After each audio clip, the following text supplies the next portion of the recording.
हालानी मां ख़बर ॾींदा हलूं त टंडो आदम लग ॻोठ सुल्तान चांग जी रेवासण करीना हिंदू मज़हब मटाए इस्लाम क़बूल करे इस्लामी नालो फातिमा रखी छॾियो।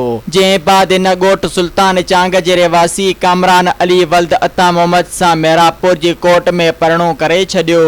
परणो कंदड़ जोड़ो नेशनल प्रेस क्लब हालानी पहुची मीडिया आॾो बयान ॾींदे फातिमा चयो त मां पंहिंजी रज़ा ख़ुशी सां इस्लाम क़बूल कयो आहे ऐं बिना कंहिं दॿा जे कामरान अली सां शादी कई आहे। हिन वधीक चयो त मां पंहिंजे माइटनि खे अपील करियां थी त मुंहिंजे खिलाफ़ का बि कार्रवाई न कनि ऐं न ई को कूड़ो केस दाख़िल कनि। मां हाणे मुस्लमान थी पंहिंजे मुड़ुस सां ख़ुशि ज़िंदगी गुज़ारे रही आहियां। जोड़े वधीक चयो त कुझु माण्हू संदन पोयां पयल आहिनि जंहिं सबबु खेनि ख़तरो आहे।